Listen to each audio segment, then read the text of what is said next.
Kursi ini yang kemudian digunakan oleh Hamengkubuwono ke-9 saat penobatan Putra Mahkota dan Hamengkubuwono ke-10. Sementara yang digunakan oleh Sultan Hamengkubuwono ke-8 yang ada di lukisan merupakan kursi yang menjadi warisan sejak Abad II. Kursi ini masih dimiliki dan saat ini ada di Siti Hinggil. Nah, untuk membuktikan apa yang saya sampaikan tadi, kita bisa lihat arah-arahan atau kemudian deretan dari abdi dalam pembawa tampilan. Boleh mendekat, bisa mendekat untuk melihat. Jadi biasanya kita tiap tahun selalu mengadakan temporary pameran. Nah, kali ini temanya adalah Hamong Negari, di mana ini mengisahkan tentang aparatur negara Ngayogyakarta Hadiningrat. Jadi sebelum Indonesia merdeka, negari atau negara Ngayogyakarta Hadiningrat ini sudah ada dan sudah memiliki peraturan dan aparatur negaranya sendiri. Kemarin kita sudah menyaksikan adanya beberapa fashion show gitu ya, pakaian atau dari aparel yang dipakai oleh para aparatur negara yang masih ada juga sampai sekarang. Jadi nanti di pameran ini akan melihat perjalanannya dari beberapa era sebelum Indonesia merdeka sampai ada juga yang pada waktu Indonesia sudah merdeka. Jadi perubahan-perubahan yang terjadi di negari Ngayogyakarta Hadiningrat. Mungkin penjelasan saya sedikit itu saja, begitu ya. Tentunya tapi kalau ada kemudian ada anak panah, aturasan, pedang sahabat atau dinondong merupakan kelengkapan ketika Sultan keluar. Misalnya ini paturasan yang warna emas, koleksinya adalah itu, merupakan kelengkapan yang mengiringi Sultan Hamengkubuwono ke-9 saat peristiwa Tedak Loji. Atau dinondong yang ini merupakan ampilan tambahan ketika periode Sultan ke-5, karena pada saat itu Sultan dinobatkan sebagai raja pada usia 3 tahun. Sehingga dinondong ini merupakan satu kotak yang berisi mainan kegemaran Sultan. Nah, kita geser ke sini agar kita ingin menggali lebih dalam karena sejarah merupakan perjalanan yang cukup penting, sehingga masyarakat itu tidak hanya mengetahui bahwa Jogja itu supaya masyarakat mengetahui bahwa Jogja itu sebenarnya sudah memiliki tatanan sendiri sebelum Indonesia merdeka. Dari peradilannya, dari segi bagaimana menjalankan sebuah negara. Jadi ada perdana menterinya atau pepatih dalam, dan di situ juga ada peraturannya sendiri, ada menteri dalam negeri, ada menteri luar negerinya dan lain sebagainya. Sehingga ini yang menginisiasi apa yang ingin kita tampilkan di hari ini. Jumlah koleksinya? Jumlah koleksinya banyak. Seperti kemarin saja kita menampilkan 15 tatanan aparatur negara dengan beberapa tingkatannya, begitu ya. Ada yang dari golongan dari jajar sampai ke bupati dan lain sebagainya. Nah, nanti di dalam juga ada dilihat bagaimana perubahan dari peta negari Ngayogyakarta ini berubah, gitu ya.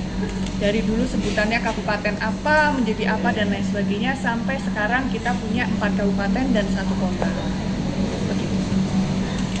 Mungkin yang terakhir, Gusti, sudah kehilangan memori kolektif terkait dengan bahan laken. Kita bisa memegang lagi yang hari ini laken diubah menjadi budru karena dirasa lebih fleksibel dan dapat menyerap keringat dengan baik secara fungsional.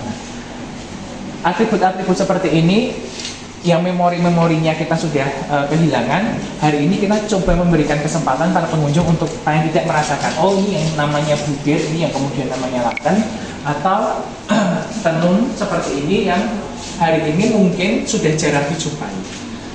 Nah, bagian experience atau partisipatif experience ini merupakan salah satu usulan atau ide gagasan dari Kanjeng Ratu Bendoro bahwa persoalan Hamong Negari bukan hanya persoalan melihat koleksi, tapi juga melihat apa yang kemudian bisa dikenakan. Karena terkadang orang tidak memiliki pengalaman terkait dengan busana ini, bagaimana membuat busana ini.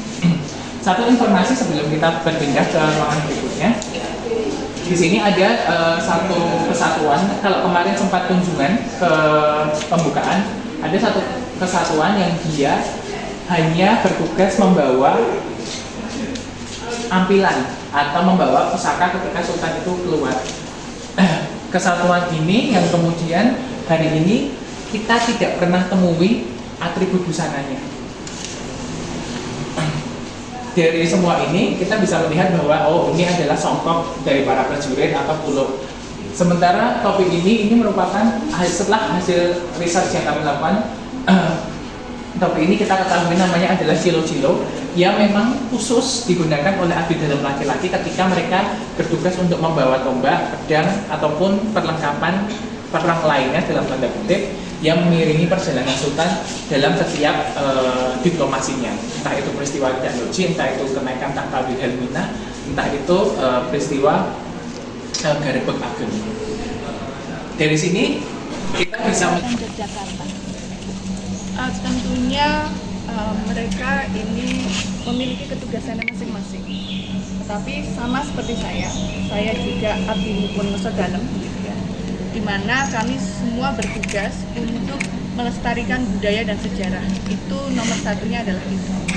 Dan bagaimana kita mau mengulas kembali sejarah-sejarah yang belum pernah diulas, dan supaya masyarakat juga mengetahui apa yang keraton miliki untuk masyarakat juga. Jadi lebih kepada itu, sekarang banyak juga abdi dalam yang muda-muda, tidak hanya dulu seringnya adalah abdi dalam itu dikonotasikan yang sudah sepuh, hanya duduk diam, bergaji kecil gitu. Itu yang selalu diceritakan di beberapa yang ada di luar sana. Tetapi sebenarnya abdi dalam itu lebih dari itu.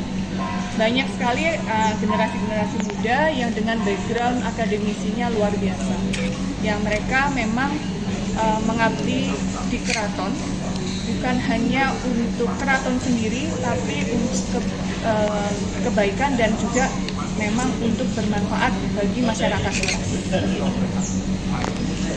Semoga ada lagi ya sampai nanti bulan April. Kami minta masukannya, tentunya kami juga sangat-sangat menerima kritik dan saran dari rekan-rekan.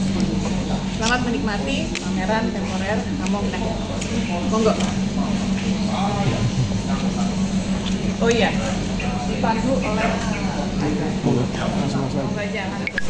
contoh sederhana kalau kita merujuk pada satu sejarah sebelum Yogyakarta, seperti halnya dari Kartosuro ke Surakarta, Pakubuwono pada saat itu juga sama melakukan arah-arahan menuju Surakarta, menuju negara baru. Mas Yagyati, Panggar Bumi menuju daerah yang kemudian bernama Garjikawati dengan arah-arahan yang sama. Nah, periode ini merupakan periode awal untuk menceritakan bahwa di Yogyakarta pemerintahan bukan hanya persoalan pemerintahan administratif, tapi juga pemerintahan yang berhubungan dengan adat istiadat. Kenapa? Karena pada saat itu kita masih menggunakan komunikasi simbol. Dengan demikian, ketika sosok bangsawan, sultan, pangeran keluar atau miyos dari keraton, pasti akan banyak simbol kuasa yang menyertai.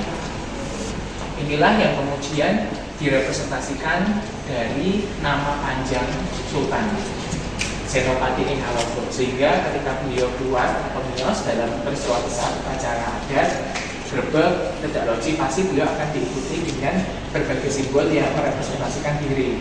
Banyak dalang Saugale atau saber, tombak, kemudian ada ginondong, pakurasan, dan lain sebagainya. Itu semua adalah representasi dari sultan.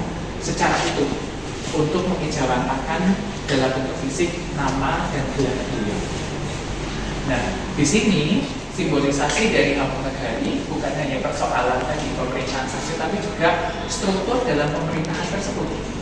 Misalnya dalam Rijla tahun 1927 diatur siapa yang boleh menggunakan pulau biru, pulau Kanigoro, bercicemeng, berciputih. Pulau ini hanya boleh digunakan oleh ahli. Sementara ini hanya boleh digunakan oleh kavaleri, pasukan kavaleri dari Praja sampai Herdan. Bicara terkait dengan unsur adat, seorang sultan atau putra mahkota, mereka memiliki komponen yang begitu kompleks yang menyertai individu dari mereka. Misalnya, kalau sultan duduk, beliau akan namun dari situ kita mampu untuk mencocokkan bahwa litografi tentang keberadaan aparatur di masa periode sultan pertama juga diwariskan pada periode sultan sebelumnya. Misalnya militer, di periode perpindahan sultan ke-6 ke-7, penggambaran militer yang belum ada dokumentasi foto mereka dilukiskan. Ternyata fotonya sudah ada ketika periode sultan ke-8 itu ada simbol yang kelihatan. Hari ini mungkin kita dengan mudah bisa searching lewat itu. Oh, siapa Prabowo, siapa Gibran, itu dengan sangat mudah. Tapi zaman dulu orang akan mengenal seseorang, apakah dia golongan bangsawan atau aparat, dari apa yang melekat, apa yang menyertai. Sehingga aturan inilah yang menjadi salah satu representasi dari Among Nagari sendiri.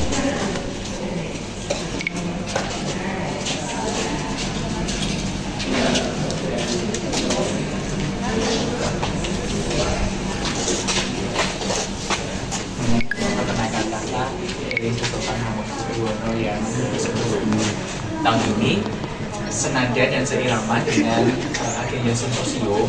Pameran kali ini mengangkat tema aparatur sipil dari negara Yogyakarta, dan kami memberi judul pameran ini adalah Hamong Nagari.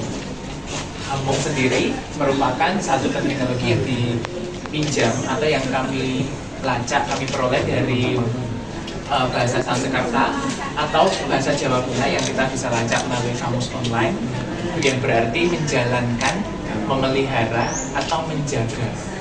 Sementara nagari, ya negara, pemerintahan atau kota atau kerajaan. Sehingga Hamong Nagari adalah representasi dari mereka yang menjalankan pemerintahan negara.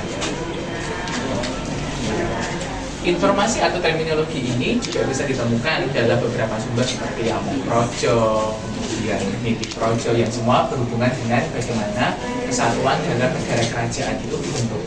Dan ini menjadi terminologi atau informasi yang lazim tidak hanya di Yogyakarta, bahkan di Mataram sebelumnya, Kartosuro, Surakarta, Larang, sampai di Yogyakarta hari ini. Nah, Hamong Nagari bukan hanya persoalan bagaimana kita membaca terkait dengan aparatur negara, tetapi kita mencoba untuk membahas periode ini sebelum Perang Jawa, setelah Perang Jawa, dan menjelang reformasi kemerdekaan. Nah, pertama kita bicara tentang Hamong Nagari yang sangat relevan, bahwa hari ini kalau kita merujuk pada satu konvensi di Montevideo di Uruguay di tahun 1933, disebut bahwa salah satu unsur dari kedaulatan negara adalah adanya pemerintahan yang berdaulat sendiri, dan Hamong Nagari menjadi salah satu hal yang mendukung kedaulatan dari negara Yogyakarta pasca perjanjian Kiai. Untuk mengetahui apa saja yang kemudian menjadi periode atau pembabakan periode berdasarkan koleksinya, kita bisa masuk ke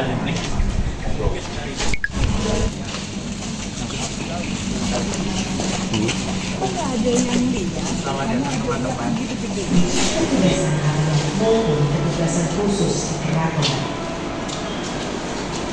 Presiden Keraton seiring dengan kunjungan kelembagaan aparatur negara di Yogyakarta.